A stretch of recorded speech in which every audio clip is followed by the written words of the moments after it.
Hey everybody, welcome back to A Millennial's Guide to Real Estate Investing. Today I have Salvatore Friscia on the podcast. Thanks for coming on the show today. He has two property management companies. He's done it all in real estate. So give everybody a little introduction about you and about yourself. Sure. Thanks, Antoine, for having me on. I appreciate it. As you mentioned, I'm Salvatore Friscia. I'm the owner of two residential property management companies in sunny San Diego. We manage over $70 million in shared owned assets. So we've been at this for a while. And as you alluded to, I have done everything in terms of real estate, except for maybe do the legal portion of it. But we've done everything from fix and flip on single families all the way up to multifamily properties. We hold and manage those. And, it's a fun market right now in San Diego. So we've had a lot of fun doing that over the course of 15 years. Awesome. And then how did you get started 15 years ago? What were you doing? Did you start with property management and managing a couple doors and it slowly grew from there, or how'd you get started?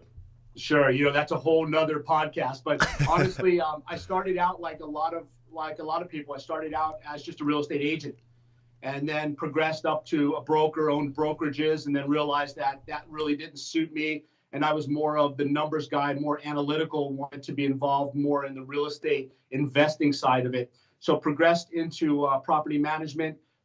Built a company back in '04, sold that to a couple of Keller Williams agents, built another company, which we've held on since for our family company, and just progressed through property management in that direction. Got it. And then what kind of properties did you start with managing single family homes, and you still do that? Or are you guys doing multifamily as well? Yeah, we do. So we specialize in managing single family homes, condos, townhouses, and then apartment complexes here in San Diego, up to about 16 units. We don't really mess around with the HOA stuff, but we that's our niche, is the single family homes, the condos, and the smaller apartment complexes. Got it. Okay, cool. And then on the investing side, when did you get into the investing side of things? Because that's more of a, you built a couple of companies around the property management side, but did you get into investing later on, or when did that happen? Yeah, so the property management and the investing side kind of go hand in hand.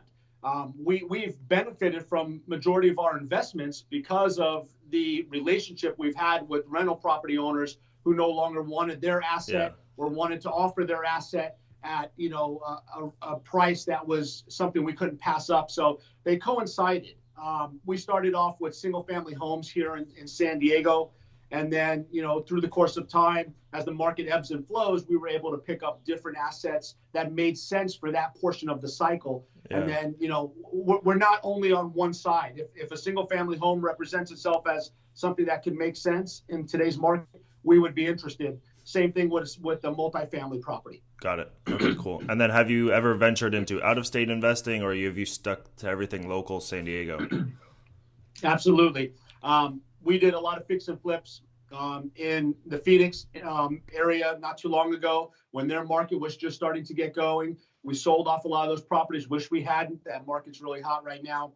I just mentioned to you off camera prior to us going live that I just came back from Las Vegas, and we're interested in their market. We see value there. So, we will probably dip into that market at some point. But we're not only exclusive to San Diego on our personal side. On our managing side, yes, we only manage assets right now in the San Diego market. But for our personal portfolio, we have gone out of state when it makes sense to do so. Got it. And then how did you come up with, how did you realize that Phoenix was a good place to invest and a good place to flip houses and a good time to flip houses when you guys were doing that? Sure. Well, I grew up in the Phoenix, Scottsdale area. So as most people, yeah, it helps, right? So I knew that market and I knew the areas that made sense. Yeah. The only problem I had was I didn't go in heavier. That's the only thing that I regret on there. We went in, we bought a lot of properties at that time. They were in foreclosure. We bought them from the banks at just ridiculous valuations. We were paying, our market's a lot different than yours. So we were paying like 20 grand for duplexes stuff like that. So we were able to get a lot of properties, fix and flip them. And unfortunately, we sold off majority of those properties instead of holding on to them. And I wish we had, but we had knowledge of that market, and that's how we came about, going in and investing in the Phoenix area. Okay, and then Las Vegas, when did you start investing in Vegas? I've heard a lot about Vegas over the last couple of years. It has taken off. They got a new football team that's coming as well. So what Right. what interests you about Vegas, and what have you guys been doing over there now? Sure. So the interesting thing to me about Vegas is just the cost per unit. If you look at the cost per unit, they're right at. We were looking at properties that are right between 70 and 80,000 a unit. Yeah. And coming from California, we're blessed and we're cursed out here in California. And I know that you have some roots in California, I believe, but everything we see is cheap when we go outside of California. But you got to really dial it down and look at the properties and see what they actually throw off. Here in San Diego, the 1% rule doesn't work. Yeah. So when we go to these other markets and we look at, how they're going to cash flow, there's some upside in terms of the cost per unit. And those at 70 or 75%, we see those properties getting to 100,000 a unit on a 2-bedroom, 1-bath. So there is some, value add. There is some upside to some of those properties. But the Vegas market is really interesting. There's a lot of, smaller inventory that really needs a lot of deferred maintenance. Yeah. And the owners in Vegas know that California money is on the horizon. Yeah. So it's not like they're looking to blow those properties out. They understand what they have, and they're looking for that greater fool than I theory to come in and pay a lot more for those properties. And are you doing fix and flips over there, or you've been doing rental properties? Not rental properties. Our goal is fix and flip, and then cherry pick for some longer term holds on some of the larger stuff. Got it. And then have you bought in any multifamily buildings, whether it be in San Diego or out of state thus far? In San Diego, we have multifamily properties. Yes, we have properties in Pacific Beach, as well as properties in the Point Loma area. Okay. I don't know if you're familiar with San Diego. Yeah, I am a little, tiny bit. Cool. So what do you prefer? I mean, you have property management set up in San Diego, so it kind of benefits you to, you already have the team on the ground to help manage those properties in San Diego. But what have you seen as, the differences between investing in California and having multifamily here to investing out of state, and, which comes with its own challenges because it is so far away and you have to rely on somebody else's team and stuff like that. But what have you seen as, the pros and cons, I guess, of investing locally versus investing out of state? Because I get it all the time, but I don't have any reference point because I've never invested in California. I just looked at it on paper and said, hell no, I'm not taking a 6% return. I want a 16%. No. Right. No, and I understand, but there's bigger numbers, and when you're taking 6% of bigger numbers, you got to look at the mathematics of it. From our perspective, it makes sense in our backyard because we have all the systems and everything ready to go. Yeah. So it's easy peasy. It's just a matter of fighting everybody else off for the deals. Yeah. So as I alluded to earlier, some of the best deals that we've come across were deals that were within our own portfolio. They were individuals that we were able to approach and say, listen, we can make this transaction really easy for you. Yeah. Cut out all the real estate agent crap, all that type of stuff, put a nice bow on this, and allow you to continue to cash flow all the way up until we transition that property over to our ownership. And that's really worked well for us as a strategy. Yeah. We've been able to, acquire some properties that way. Out of state's a little bit different. You are relying on, obviously, your own homework. And then, as a property manager, I have the network of other property managers in certain areas. Yeah. So it's nice to be able to pick up a phone and give an address and say, give me a lowdown on this, break down what, these type of questions, and get an answer from somebody who respects me as somebody in their network and wants to, provide the best value they can. So we can get insight that way, as well as have boots on the ground in those areas to rely on their systems as well and their networking. Yeah. And so when you're vetting that property management company out of state, I was at a networking or in a panel last night, and they were talking about this, like building a team out of state, the property management side. So I guess I'll have you talk a little bit about that. Like, what should somebody look for when how should somebody go about finding a property management company? What kind of questions should they ask them? And what are the, how can you tell that a property management's going to do a good job or do a bad job just over the phone or, having lunch with those people?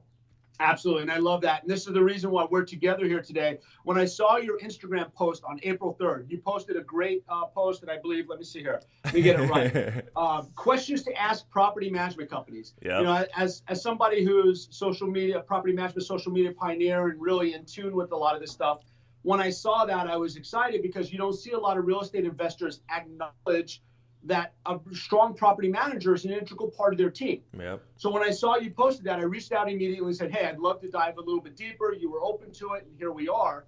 And you're right. There are some questions that you want to ask that go above and beyond just the norm. Now, I applaud you for posting that because there's a lot of value there. But we actually put together a blog post about a year ago, and the title of the blog post was the 5 worst questions to ask a property manager. And, we played a little bit on the words there, and we got a lot of, we got a lot of engagement on that blog post because a lot of investors want to know the same thing you're asking. What type of questions should we ask? Yeah. So we derived the 5 worst questions to ask a property manager from the questions that we're asked on a regular basis. Yeah. And the number one question that most people do when they call, and sometimes it's even before we say, thank you for calling San Diego Premier Property Management, they're blurting out, how much do you charge? Yeah. They want to know, how much do you charge for management fee? Yeah. And honestly, I know it's natural to ask that because cost is a major factor in anything we do. But the true question, the more valuable question would be to ask, what type of value do you provide for your services? Yeah. Forget the cost for a moment because you may not be comparing apples to apples. Yep. And for example, you may be getting somebody who, here in San Diego, the industry standard for property management is anywhere between probably 6 and 10%. Most people falling in that 8% realm for residential property management. So if you're comparing somebody and you want to know if they're at 6 or 8%, you may not be getting full property management as opposed to just an a la carte service. Yeah. So as I mentioned, a better question would be, ask them what type of value they're providing for their management fee. Get them to give you a rundown of the services that they provide. And then you compare that to what other property management companies are offering. And if you're getting, an apples to apple comparison. And if you look at that even a little bit further, if you say the difference between the average property here in San Diego rents for about $2,000. So $2,000 a month is the average 2-bedroom, 1-bath. Yeah. If you're looking at 6% of that compared to 8%, the difference is about $40 a month or $480 a year. Well, our average asset price is $500,000. So if you look at that, for $480 a year, you may be getting a 3-star company as opposed to a 5-star company. Yeah. You really need to look at the value side of that as opposed to the cost side of it. Yep. So that's definitely something I would advise investors is to not always, dial in on that cost, because for a small amount of money per month, you really could be shorting yourself on the value side. Yeah, that's awesome. And I say the same kind of thing in terms of the rental properties because I have a turnkey company, right? So I tell people, don't look at the bottom line return or don't look at the price tag. Look at what was done to the property. So look at, what's behind the scenes, behind the curtain that's going to make your property a success or your property manager a success. So if it has a new roof, new HVAC, new hot water tank, and it's fully renovated, I'm willing to take a 12% return instead of a 17% return because I'm never going to have to touch anything, right? So, that's awesome. And then so I've got four more of these that we can go over. If you're open to that, we can go ahead. Those as well. Yeah, go ahead. I want to try and provide as much value for your audience because I know that you got a big audience. They're dialed in, and I mentioned on my Instagram stories earlier that it's refreshing to see somebody who's actually doing it, providing the value, as opposed to there's a lot of people out there who talk about it, but they're not actually doing it. So I've watched you progress along the way, and it's really cool to see. Yeah, thank you. So, the next question that we get asked a lot is, and it's a big one, and I'm sure you touched on it on your post, how many properties do you manage? Yeah. And once again, it's a totally legit question. How many properties do you manage, with the expectation that property management company who has a lot of properties under management is perceived as a good management company. And the truth is, Antoine, is that's just not realistic. I mean, from my experience, I've seen companies that manage 50 properties suck, and I've seen companies that manage 5,000 properties that suck. So it's not a matter of how many properties you manage that's going to make a difference. And that question, although it's a normal process to ask that question, is probably not going to give you the most introspect into what's going on with the management company. A better question may be to ask, how many properties in that immediate area, location, neighborhood, or region do you have under management, so that you can get a better feel for their understanding of your property and the surroundings. That's probably a better question to go at, because the amount of properties that a company manages is really not that relevant. Okay, cool. Yeah. What are some of the other things that you had on that list? A good one we get is how long you've been in business. So that's something that a lot of investors like to know. How long have you been in business? Yeah. It used to be a badge of honor to say we've been in business 30 years or 40 years. You get a lot of property managers are at the end game. Yeah. So what I mean by that is they've progressed from real estate agent to broker, and then they become a property manager a little bit later on in their career just to have some residual income come in. So, you hear a lot of people say, well, we've been doing this for 30 years or 40 years. That may not be the best. That may not be the best thing for you. In the last 5 years, we have really changed the industry in terms of how automation, technology, social media have really, come into property management and changed the way property managers are handling assets. Yeah. So somebody who's maybe been in business for 30, 40 years may not have a good grasp of these, technology features that could help you in your property and may not be the best fit for it. So you want to weigh that. Companies that have been around for maybe 4 or 5 years might have the upper hand nowadays on what's necessary and what they can offer you in terms of their flow and their workflow and their systems that they can offer you to help out property and communication. Yeah. Yeah, and for one thing that I always look for with the property management company was I always ask them those basic questions, but then it's like I'm not looking for the guy who manages 3,000 doors and charges the cheapest rate either. I'm looking for a company that I can grow with. So my goal was always a company that was, less than 1,000 doors or preferably less than 500 doors. Who was would you say less than 1,000 doors or less than 500 doors, let's say. Okay, less than 500 doors. And somebody that was growing and had a growth strategy and a growth plan that I could be a part of their growth in their company. I like that. Because then they were, we were almost like partners because I was like, I'm going to keep buying these properties. You just have to manage the construction or give me the best tenants so that I can keep working with you and we can grow together. So that's kind of what I've always looked for. And, you always want to ask the basic questions and stuff like that. But something else too, I'm not sure what you think about this, but I always would meet with a property management company and, have lunch or something with every single one of them, and it was whoever I also had who I vibed with the most or had the best kind of relationship with, and we can talk all day long kind of thing. So it was kind of who I could work with the easiest was also somebody that I chose the most. So most of the time it was somebody who was close to my age range and had the same drive and hunger and wanted to again grow and take it to the next level as well. No, I think that's perfectly normal, and you want to be comfortable with whoever you have on your team. Yeah. And as we mentioned earlier, the property manager is a part of the team. So you wouldn't have somebody doing, your construction or a painter or somebody that you had friction with.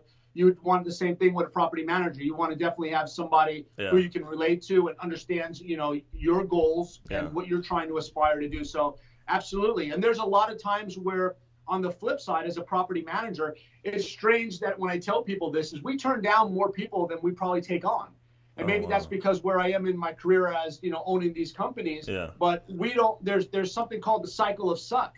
And we don't want to get a property that's in a sucky area, has sucky tenants, and a sucky owner. Yeah. Because then that makes our job a lot harder. So there's a lot of times when I'm on the phone or my team's dealing with somebody, we have red flags in place that I teach them that they look for. So if those red flags are being hit, during that conversation, that's probably not a property we want to bring on. Yeah.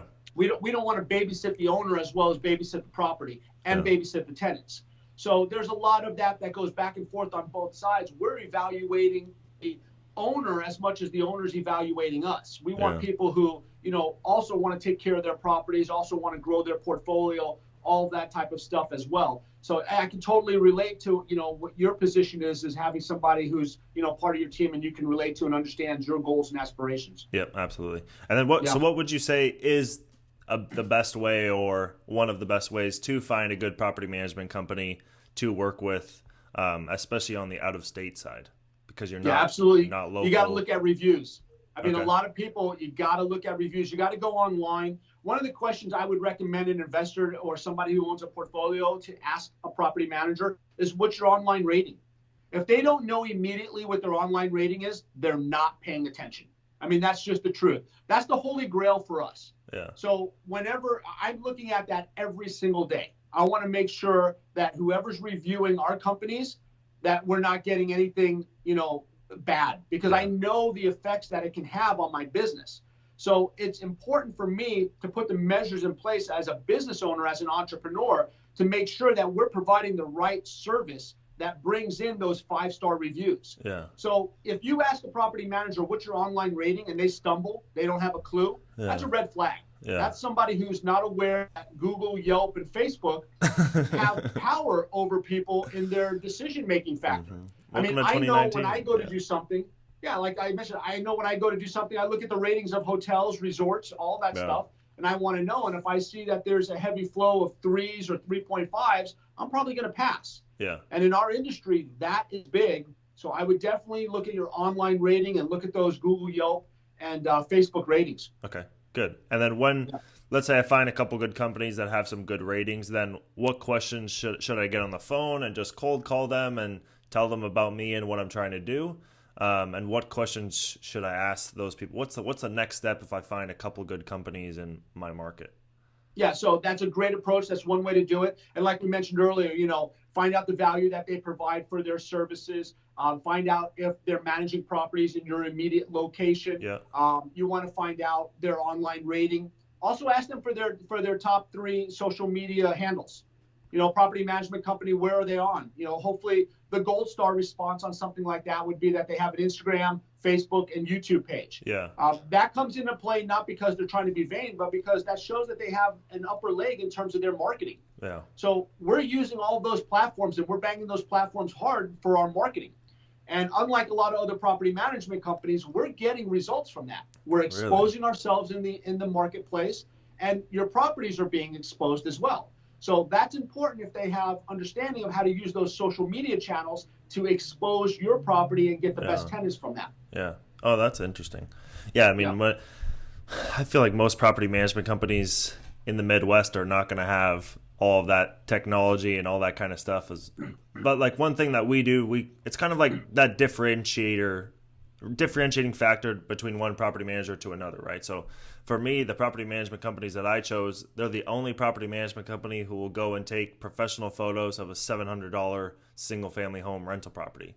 So tenants will call us right off Zillow and just, submit the deposit and sign the lease right over the phone because the photos are amazing. And, all the other listings in Zillow or on Rentometer, whatever you want to. Sure. They're all crappy photos taken outside of somebody's car, and you can see the outline of the car window, and that's what their property management company photos look like, right? So we're able to get the highest rent in that area, and the Rentometer number is way below what we're actually able to get because we have a good property management company who's manages, like you said, very localized property management. So they're very picky about the zip codes or areas that they do manage because there's areas that they know much better than other areas and other areas that they just don't even want to touch or manage or deal with.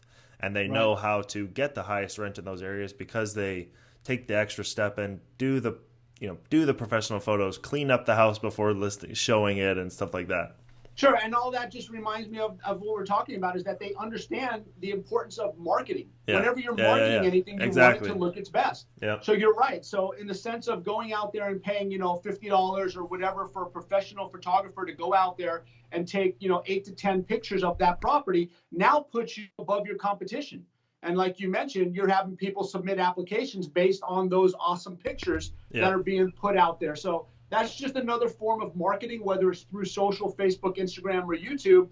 In the Midwest, they may not be as forward thinking in terms of social, but that management company you just described is doing something along the same lines by setting your property apart from the others with those professional pictures. And that's the kind of stuff that definitely you'd want to look for. Absolutely. People who go the extra step understanding that. Yep, exactly. Yeah, and I think for the Midwest, it's different than California, where kind of in California, if you want to be different, you need to have an Instagram, YouTube, because nobody else is doing it. Yeah. But out there, the bar is pretty low on quality property management and, that hurts to hear. That really hurts to hear because as somebody who advocates for the property management industry, one of the things is to try and help teach a lot of property managers how to use those social media platforms. Yeah. So, I've had an opportunity to speak across the country last year with NARPM, the National Association of Residential Property Managers, on trying to get those property managers up to speed so that they can provide people like you who have good portfolios and want that. They can provide those type of services because, in my opinion, those type of people are going to be cut out as the disruptors come down the road. As the Facebook and the Amazon and the Zillow get into property management, the mom and pop property managers in the Midwest face the possibility of no longer being around because they're going to get their lunch eaten by these big disruptors. So, it hurts to hear that in the Midwest that's not actually happening. I wish that more property managers would move towards the social aspect of it because it would be helpful for them. Yeah, and I mean they could sell, do listings through YouTube and Instagram, and they could rent out properties but they just don't see the value in it. And it's also like, if you're going to be all over social, then your clients have to also be all over social, right? So in our neighborhoods, most of them are, blue collar workers or people who are in their 40s, 50s, and 60s and blue collar, and maybe they don't have a smartphone. So it is kind of a different world where, maybe, I don't know, I guess you would have to test it out and see if you could get. I think you might be surprised. I really do. I think you might be surprised. I think that, we ran into a situation about a year ago where we did a test.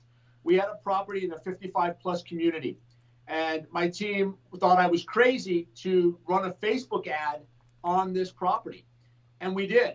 And within like 6 hours, we received like 22 applications. I'm not joking you. And it blew me away. And as somebody who understands, how to use social media to not only build my business and my brand, but to actually get potential tenants, I was shocked at the amount of people in that demographic, in that age range, that actually was on Facebook and replied and knew how to go through all the steps and utilize that platform to put forward their application. So I think you might be surprised. I hear what you're saying. I do hear what you're saying. I'm constantly surprised. I mean, I put a button on my website to buy one of my rental properties with one click, and I was like, nobody's ever going to click this button, but I'm going to try it out. Like 3 weeks later, two people clicked on the button and submitted offers and signed contracts. I never even spoke to them.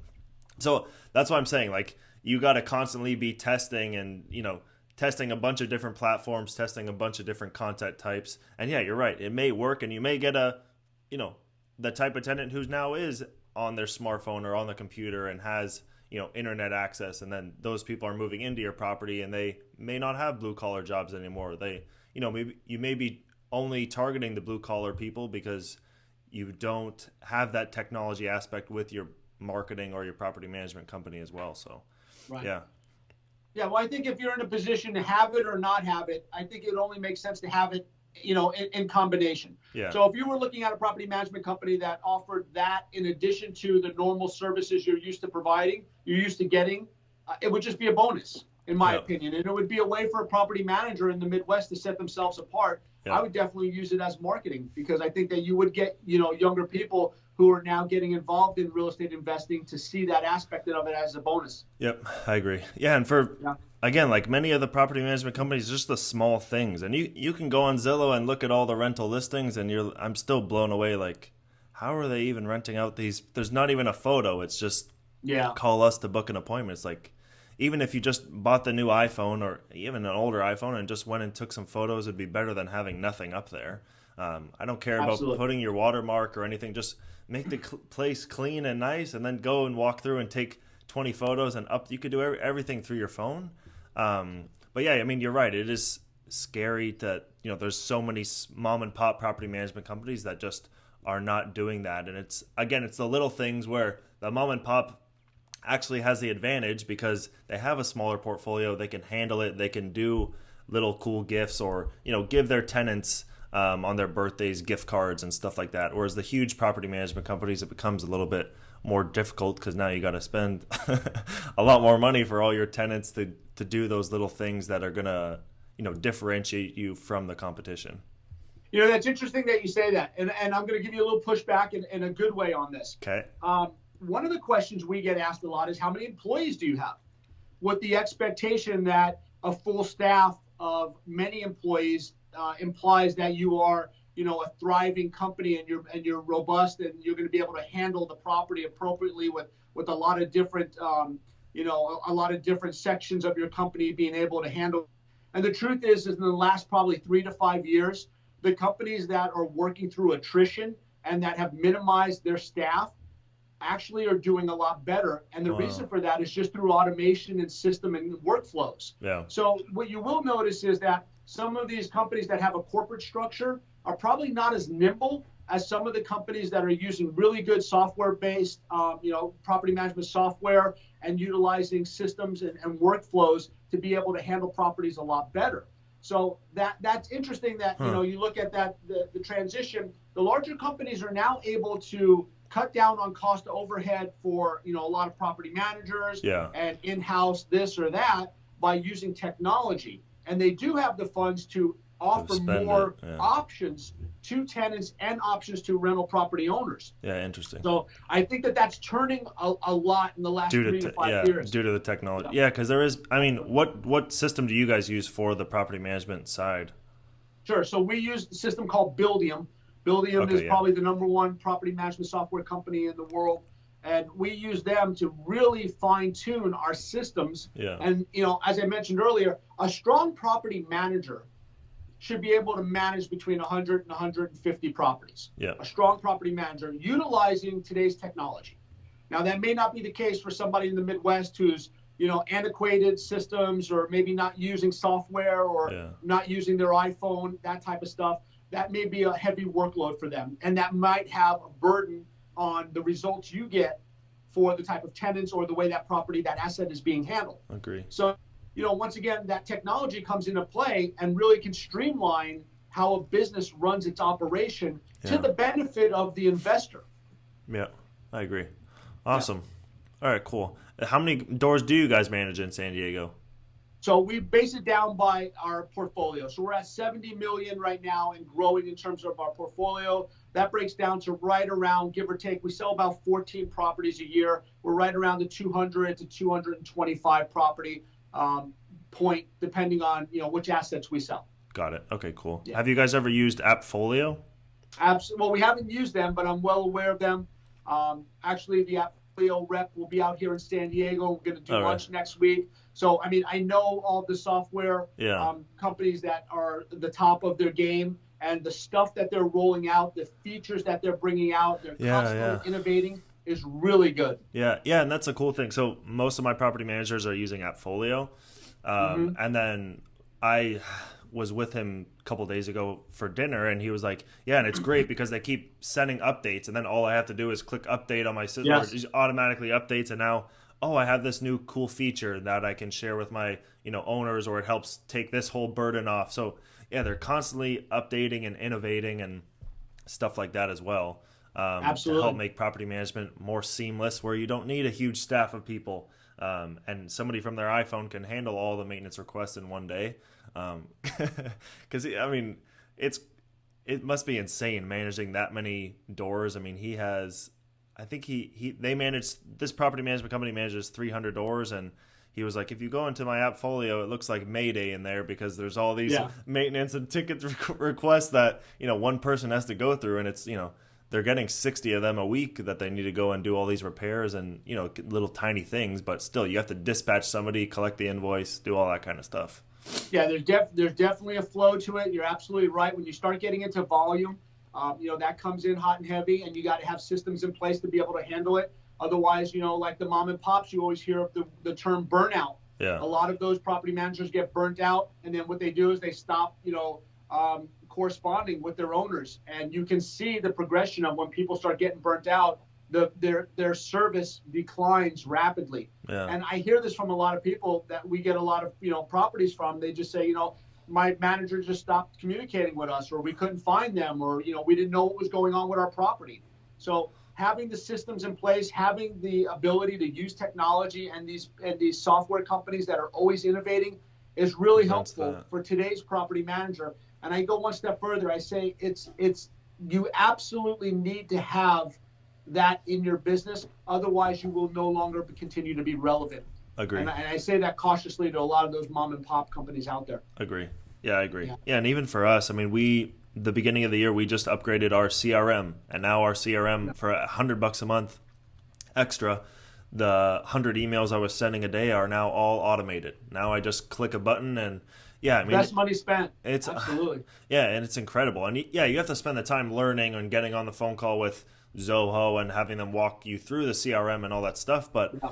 it's money worth. Like I wish I did it earlier before I needed it. So it's yeah.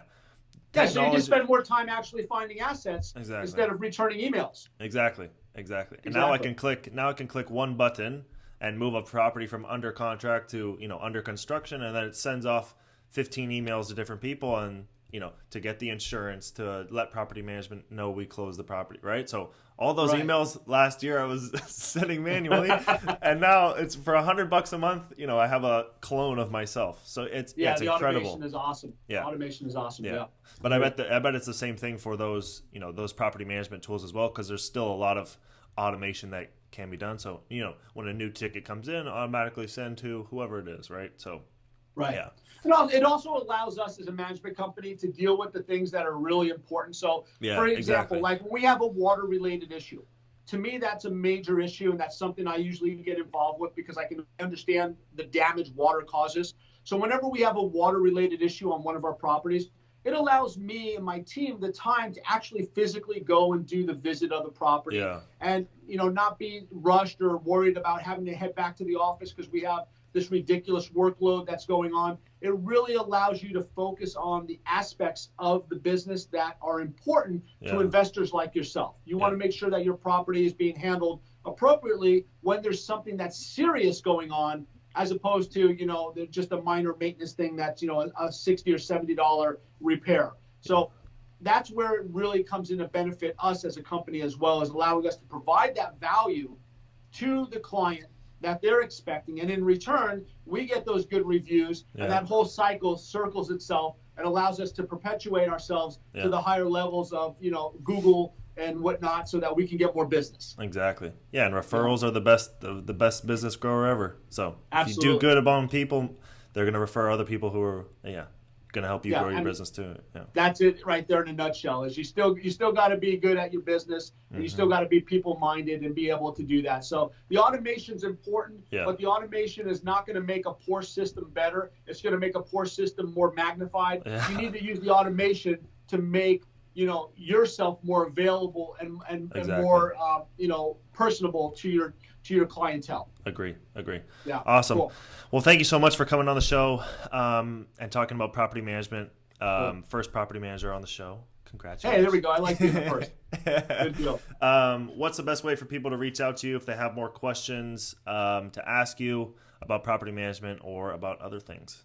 Absolutely. So the best way is just hit me up on Instagram. It's my full name. I'll probably, if you could put that somewhere and maybe some of the notes, because it's Salvatore_Friscia, and that's a lot to spell. And you can just find us, on Facebook, Instagram, all the social platforms. And my company is SDP Management. So on Instagram, at SDP Management, and the other one is at Tenant Finder. So those are both my companies, and you'll find, great information on property management, as well as got a lot of downloads and stuff like that. And any questions that your audience has that they want to have answered, let me know, and I'll try and do the best I can to answer them for you. Awesome. Thanks so much for coming on the show. Appreciate it, Antoine. Have a great day. You too. Thank you. Bye-bye.